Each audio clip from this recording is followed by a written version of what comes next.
ሰላምን ጥዕናን ንኩልኩም ተኸታተልተይ ይኹን እንዳበልኩ ናብ ናይ ለማዓንቲ መደበይ ከኣቱ ኣብ ናይ ለማዓንቲ መደበይ ከምቲ ልሙድ ንዓኹም ንተኸታተልተይ የምህርዩ ኢለ ዝሓሰብክዎ መደብ ሒዘልኩም እመፅእ ኣለኹ። ናይ ለማዓንቲ መደበይ ዘልዕሎ ብፍላይ ናይ ለማዓንቲ መደበይ ንደቂ ኣንስትዮ ኣሕዋትና ዝጠቅም መደብ ሒዘልክን እመፅእ ኣለኹ። ናይ ለማዓንቲ መደብና ዘልዕሎ ናይ ወርሓዊ ፅግያት ቃንዛ ብምንታይ ይሕከም ከምኡ እውን ዘሳቅዩ ናይ ወርሓዊ ፅግያት ዓይነታት ኣየነኦም እዮም ዝብሉ ሕቶታት መልሲ ክንህበሎም ኢና። እስካብ ናይ መደበይ ፍጻመ ሓቢርኩም ንፅንሑ። ነዚ ቻነል ሓደሽቲ ዝኾንኩም ሰብስክራይብ ብምግባርን ነታ ናይ ደውል ምልክት ሓንቲ ሻዕ ብምንካእን ክተተባብዑናን ስድራ ክትኮኑናን ዝተፈላለዩ ናይ ፆታዊ ርክብ ናይ ጥዕና ከምኡ እውን ናይ ሓዳርን ናይ ፍቅርን ሂወት ኢንፎርሜሽን ትረኽብሉ ቻነል ስድራ ንክትኮኑ ብክብሪ ንሓትት። መደብና ናብ ብዙሓት ሰባት በፂሑ ብዙሓት ኣሕዋትና ትምህርቲ ንክወስድሉ ላይክ ጌርኩም ጀምርዎ። ስድራ ንስኾንኩምኒ እንዳመስገንኩ ናብ መደበይ ክምለስ።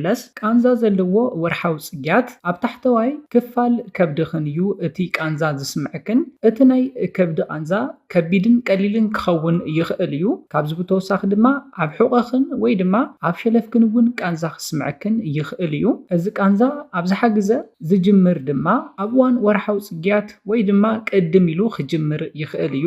ኣብ ሓደ ሓደ ደቂ ኣንስትዮ ዘጋጥሙ ሓደ ሓደ ተወሰኽቲ ምልክታት ክንርኢ ዕውልውል ምባል፣ ተምላስ፣ ከብዲ ምቁራፅ፣ ከቢድ ሕማም ርእሲ፣ ከቢድ ድኻም፣ ከብዲ ናይ ምንፋሕ ምልክታት ኣብ ሓደ ሓደ ደቂ ኣንስትዮ ዝረኣዩ ምልክታት እዮም። ቀፂልና ድማ ፅቡቅ ስምዒት ንክስምዐክን ባዕልኽን ክትገብርኦ ዘለክን ሓደ ሓደ ነገራት ቀፂለ ክሕብረልክን።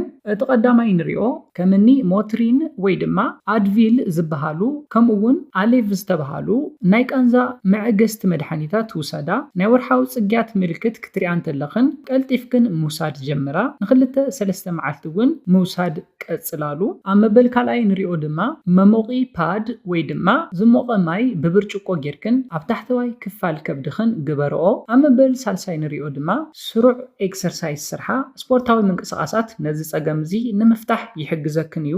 ድሕሪ እዚ ናብ ሕክምና ክትከዳ ኣለክን ዶ ዝብል ሕቶ መልሲ ክንህበሉ። እዞም ቀፂለ ዝሕብረልክን ምልክታት እንተሪኢኽን ናብ ሕክምና ክትከዳ ኣለክን። እዚኦም ድማ እቲ ቀዳማይ እቲ ቃንዛ እንዳሓየለ እንተኸይዱ። ኣብ መበል ካልኣይ ድማ እዞም ፀረ ቃንዛ መድሓኒታት እንተዘይሓጊዞምን እዩ። እንታይ ዓይነት ሕክምና ደኣ ክትረኽባ ትኽእላ ዝብል መልሲ ክንህበሉ። እዞም ሕክምናታት ድማ እቲ ቀዳማይ ናይ ፐልቪክ ኣልትራሳውንድ፣ እቲ ካልኣይ ድማ ናይ ኢንፌክሽን ምርመራ፣ ኣብ መበል ሳልሳይ ክግበረልክን ዝኽእል ሕክምና ድማ ላፓራስኮፒ ሕክምና እዩ። እዞም ሰለስተ ሕክምናታት ክትወስዳ ትኽእላ ይኽን። እነዞም ሓሳባት ድሕሪ ምርኣይና ድሕሪ እዚ ድማ ዘሳቂ ወርሓዊ ፅግያት ክግበረሉ ዝኽእል ሕክምና ክንርኢና። እቲ ቀዳማይ ክግበረሉ ዝኽእል ሕክምና ናይ ቃንዛ መከላኸሊ መድሓኒት እዩ። ኣብ መበል ካልኣይ ክግበረልክን ዝኽእል ሕክምና ድማ ሆርሞናት ዘማልኡ ናይ ጥንሲ መከላኸሊ ክኒናት ክወሃበክን ይኽእል እዩ።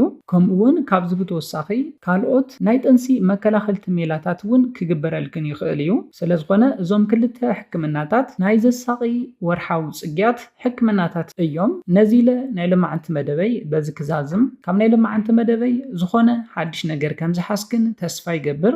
ነዚ ቻነል ሓደሽቲ ዝኾንኩም ሰብስክራይብ ብምግባርን ነታ ናይ ደውል ምልክት ሓንቲ ሻዕ ብምንካእን ዝተፈላለዩ ናይ ፆታዊ ርክብ፣ ናይ ጥዕና ከምኡ እውን ናይ ሓዳርን ናይ ፍቅርን ሂወት ኢንፎርሜሽን ትረኽብሉ ቻነል ስድራ ክትኮኑን ክተተባብዑናን ብክብሪ ንሓትት። መደብና ናብ ብዙሓት ሰባት በፂሑ ብዙሓት ኣሕዋትና ትምህርቲ ንክወስድሉ ላይክ ሼር ምግባርኩም ይትረስዑ። ሓሳብ ርእቶኹም ንቻነልናን ንመደብናን ንምዕባይ ስለዝሕግዘና ሓሳብ ርእቶኹም ብኮሜንት ተብፅሑና።